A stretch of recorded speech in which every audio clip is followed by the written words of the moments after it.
Now that you've got really good control of your horse on the ground, you're going to train him to stand still. We call this park.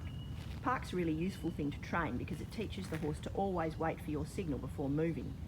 It also shows us exactly what the horse knows about the stop and go forwards responses. Teaching horses to park not only makes them easier to groom, mount, shoe, rug and clip, it also makes them calmer and safer to be around. To train your horse to park, you should stand in front of his left shoulder facing him as you did in the early stop exercises. Next, draw an imaginary circle on the ground around all 4 of his legs. Take a step backwards without pulling on the reins.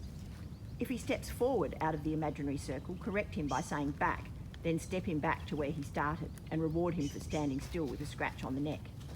If he steps backwards out of the imaginary circle, correct him by bringing him forwards, and then when he stands still, reward him with a scratch on the neck. If he steps sideways out of the imaginary circle, step him backwards, then bring him forwards back into the circle. Don't forget to reward him with a scratch on the neck when he stands still.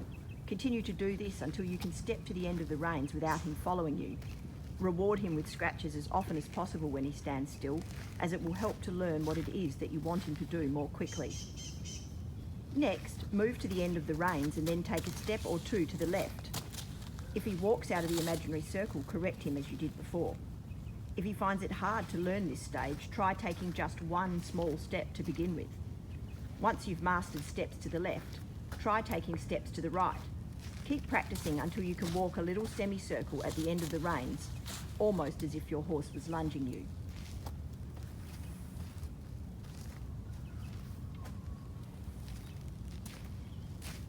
Once this is easy, you're going to move alongside your horse on his right side and walk forward away from him. When you're good at this, try it on your horse's left side. This side will be harder because it's the side your horse is usually led from and he will expect to follow your legs. But we don't want him to follow our legs because in horse training the rules must always stay the same. When you tie your horse up, ride him, groom him or load him onto the float, he can't follow your legs. So he shouldn't expect that he must follow your legs at any other time either. This is one of the reasons that park is such an important part of a horse's training. If you keep practicing, you'll soon be able to run a little way past your horse on both sides while he stands as still as a statue. Then, when your horse can park safely on the arena, you can test your training in other places too. Start off practicing in park in easy places like your horse's stable or his yard, and then gradually work your way up to more challenging environments.